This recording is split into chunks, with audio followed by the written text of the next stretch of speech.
Tips to increase strength and muscle. I've dieted my entire life and I've trained my entire life. So I don't know how good genetic-wise I am. And that's why Robbie Robinson at 80 years old was doing pullovers with 100 pounds with pristine form. And it was beautiful. And it was beautiful to watch him work with these guys today.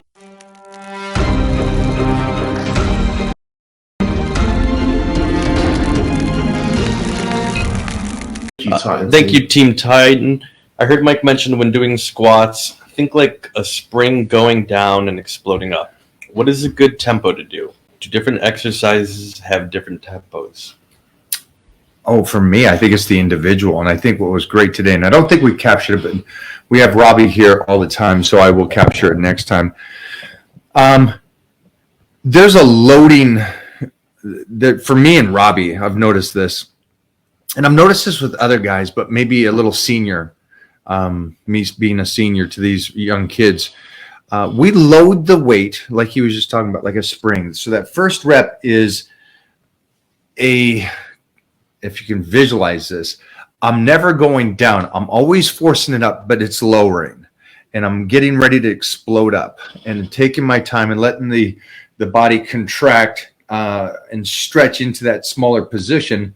And then I explode through. But we move through that first one very slow. And I think you'll find your speed. But what I like today's workout is, and we'll show this maybe at some point here, is that Robbie loads that weight, especially when it's a stretching exercise, when it's pullovers. Mm-hmm. You see on that first pullover, he was going back. And I know that most people will look at that and go, oh, he's trying to get the connection. Not really. It's trying to see if there's any hiccups in the shoulder. Is there any hiccups in the elbow? Is anything going to catch and put me in a bad position or injury? And he loads that up in such a slow and controlled way. And then when he gets there, your mind switches to like, I still got it.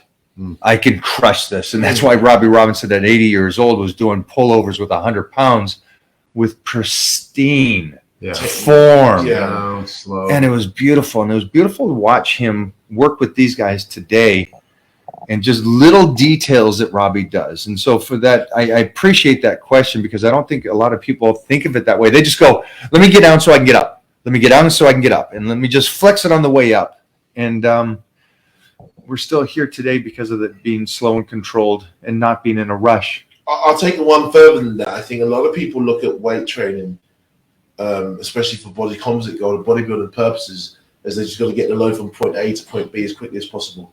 And I think a lot of people miss that connection, muscle fibers. And I know I've done. I mean, sometimes when I'm doing a set, I do it a little bit too quick, and I've got to remind myself to slow down. So when you ask about tempo, I know exactly what you're talking about. People need to be prescribed a specific tempo so that they can understand. Like a back squat, for example, is it a 3 seconds eccentric loading of the muscle fiber? Because you do like a really beautiful tempo. Yours is almost like a 3 to 4 second eccentric loading of the muscle fibers. And you get down to that sort of isometric hold at the bottom, you're there for a second, and then you're coming up for like, you don't explode up, because people, when they think about exploding up, they're thinking of that, boom.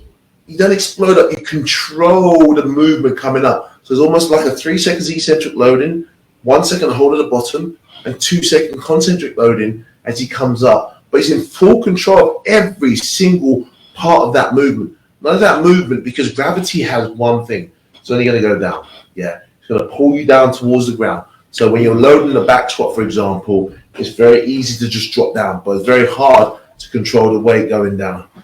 So when you're talking about tempo on a back squat, I'll say, you want to be like going 3 seconds eccentric loading, 3 to 4 seconds eccentric loading, 1 second isometric hold, maybe 2 second concentric hold coming up, and then 1 second hold at the top. So there's 4 numbers when you look at tempo of an exercise. I would say 3, 1, 2, 1. Correct me if I'm wrong, but that's what I will give to someone if you're asking for tempo. And I hope that really answers your question, because I think that's what you're looking for. You're looking for that sort of numbers so you can register in your head, how slow shall I be going? So 3 seconds, 1 second hold, 2 seconds coming up. Do you have any take on that when you move through? Yeah, I mean, it's just time under tension. That's all we're really talking about. And, and to go to the even further, yes, on all of your questions about that, you need that time under tension. You can benefit from a little bit faster. You can benefit from doing a 1 minute rep like Mike has done before, where he held the actual stopwatch and 30 seconds down, 1 second pause, 30 seconds back up. Talk about time under tension. So I say this all the time, and it's important to understand. The human body is the most adaptive organism on the known universe. It will adapt to the demands that are placed on it. So if you just only did what he just beautifully described here forever, your human body is going to adapt to that. So you have to change it up, because that's the beauty of this machine that we get to live in and operate every single day. But the problem in the industry has become 3 sets of 10 and all of these different protocols that everybody abides to because somebody in a magazine said so. Yeah. But change that stuff up, man. That's why Mike always talks about being an athlete. An athlete is not limited to just lifting a weight a certain way. An athlete does athletic stuff. That's what we got to do. We got to operate gracefully on this planet so we don't get injured, so we can have fun. That's a great lead so we into can this. dunk at 50, 60 years old, so we can do all of these things, man. Don't get me started now. So, Get 'em started. So the point there is, and I said it to you guys before, when I say leash off is that ugliness. Get into it. Get into your reps. So that leads me into this next statement is Heath Evans was just here. And Heath is this anomaly that I always talk about, because regardless of me teasing him and stuff and calling him fat boy and everything, there is an incredible amount of when you see, and we see this, we see these genetic freaks walk around. And I know that you think maybe I'm got good genetics and stuff like this. Trust me, I've dieted my entire life and I've trained my entire life. So I don't know how good genetic wise I am, but I'm pretty darn consistent. But guys like Heath impress the heck out of me. Yeah. And for you guys out there that say, I don't know if I have good genetics or not, you don't know until after the fact. So that disregard that, put in the hard work. And then I just wanted to talk about Heath and piggybacking what you said. Your body adapts to what you do. And I love the off-season approach, which is tough for a lot of people to go off season. Oh, yeah. But Heath is a 280-pound guy that trains, let's be honest, he just does body weight workouts and maybe trains 20 minutes every other day and eats donuts and pizza. But he walks around at 280 pounds looking like that. Now, if that guy dieted for 3 months, we've seen what happens. And if he trains for 3 months with me or somebody else like me, he gets absolutely ridiculous. And so he set his body up to where the off season is a beautiful state. And so for off season, can you guys talk about a little bit about being smart on the off season? You shouldn't always be doing cardio 6 days a week. You shouldn't always be training. So important. I mean, like, I'm a captain in the London Fire Service, so I think it's important for you to understand that. We also have to wrap this up because I just saw Wally falling asleep. So I'm not falling asleep. I'm not falling asleep. It's my nap time. So I think, like, when you look at the cardiovascular training, I think you got to look at the purpose of why you're doing it, and that's one of the reasons, right? If it's for general health and well-being, are you doing it for your job to stay relatively fit? Are you like are you a first line? Are you a fire officer? Are you a police officer? Are you work for an ambulance service? Are you basically a first responder? So I think Let me interrupt you 1 second. Yeah. I don't want to lose this thought. We're discussing right now off season and setting yourself up that you don't have to be Mike O'Hearn dieting 7-8 meals a day, training 6-7 days a week, and doing.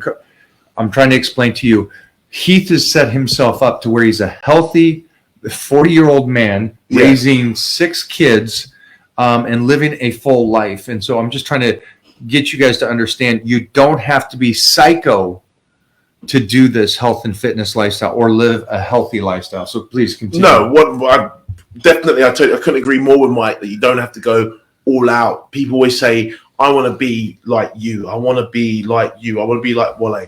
I think what you've got to realize to what you can do. Do you need to do cardio all year round? No, you don't need to do cardio all year round. But the most important thing is to incorporate some form of maybe some steps into your routine, some walking, so you can get that cardiovascular system working if you're not working it in the gym. If you're not, say you're training 3 days a week, or you can only train 3 days a week, what should you be doing? How should you be training? This is a very tough question for some people. So I think a lot of people don't have the commitment, or they don't have the time commitment And we have the privilege to be able to go to the gym 6 days a week. It's not in their schedule. They can't do it. So if you can't do that, what can you do instead? What can you do to replace the cardiovascular training that you may have to do? Walk. Take your family for a walk. Go for a walk outside. Take your kids for a walk. Take the dogs for a walk. If you're only training 3 days a week, how should you be training? I know Mike's not a big fan of the full body workouts, but I would say, do what you can. Maybe you might want to do an upper split, a lower split, and an upper split. And then you can incorporate maybe another day to that. You might add another lower split. Do you know what I mean? Yep. It's just doing what you can without having to do tons of cardio. You don't need to do tons of cardio. I totally agree with what you're saying, but for me as a first responder, I think you need to incorporate some form of cardiovascular training into your routine to be able to train in a controlled environment. So, and how many times should you work out? As many times as you can. Okay. Ideally, I would say to my clients, for optimum result, you need to be doing at least 3 days a week. For maximum result, 4 days a week, if you can. But most of the clients come to me and they say, I want to work out 6 days a week. And I look at them like, let's slow down. Let's drop you down to 5. So 5 days to complete 6 workouts. You got 5 days. So 7 days to complete 5 workouts. So let's drop you down to 5, because if we put you at 6 workouts straight away and you only do 5, we're setting up for failure straight away. Can you answer the same? Yeah. So, and then I got a speed round for you guys. I don't have an off season. I live my life fit. I'm not a bodybuilder. I don't get big and get small and ripped. I live optimized every single day of my life. And it's partly due to the fact that I want to be the most fit 60-year-old on the planet. I want to be able, someone asked me the other day, and it was a great compliment. They're like, what feat of strength are you going to do for your 60th birthday? Immediately I thought of Jack LaLanne, because I've been doing all these different things lately just to challenge myself to see what I can do. So cardiovascularly, I will always be doing something to challenge myself, because our heart is a muscle. Like, you don't need to be on the treadmill like a bodybuilder all the time, but you need to train your heart like you need to train your bicep, and you need to train your quads. It is a muscle in your body responsible for things just like any other muscle is. So I just look at my body as this gift that I get to operate in, and I just want to be functional all the time. What about for these guys? I understand you're a bit of a crazy one like me, right? So, but I'm thinking more of the Heath Evans that just don't have that time now.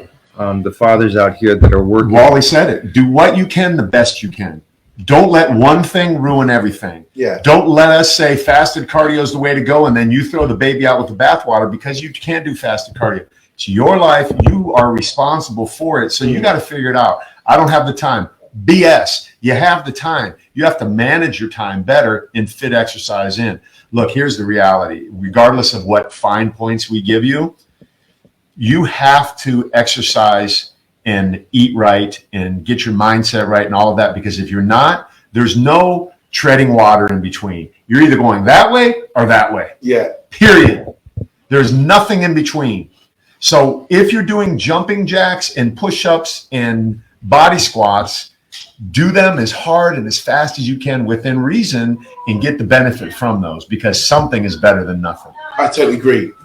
I think whatever you can do within your capability, I mean, if it's a home workout that you could do, and you can only do, basic home workouts using your own body weight, then I'll tell you, carry on doing that. It's very important. Do what you can with the minimum amount of equipment that you have, and with the minimum amount of abilities that you can. If you go in there and think, I'm going to do don't go in there and say, I'm going to work out for 20 minutes. Then go in there and say, I'm going to work out for 10 minutes. I'm going to do some press-ups, I'm going to do some squats, I'm going to do some abs. I'm going to do some sprints in the spot. Can you build muscle in 12 to 15 rep range? Build muscle in all range. Okay, we're going to go into this. I want to answer some of these questions quick and to the point. All right, guys? Let's go. Tips to increase strength and muscle. Lift weights. Lift weights. Doritos or I can't even see. Burritos or Doritos? Burritos or Doritos? Burrito. Burrito. The Titan burrito. Viacom meals. Get it today. How to maintain abs? How to maintain abs. Be in a caloric deficit. Eat right and exercise. Yeah, be in a caloric deficit. Eat right and exercise. Exactly. We'll skip that one. Fastest way to grow your chest. Incline bench press, slow, time under tension. Eat. Combine it with dumbbells. Research has shown dumbbells more effective than barbells. British research. Fuck. So, Google that shit, man. So, Hey, you just cut me off. You just cut me off. yeah. Google that shit. Dumbbells way more effective than barbells. Fact. That's a lame question. Explain what is love. What is love? Baby, don't hurt me. Don't hurt me no more. What is love? Baby, don't hurt me. Don't hurt me no more. We'll get a strip tease in. Yeah. What is love? Baby, wait. Hey, We'll get a strip it's 5 times too big for me. Hey, We get it. what is love? Baby, don't hurt me. Don't hurt me. He's drinking, twerking.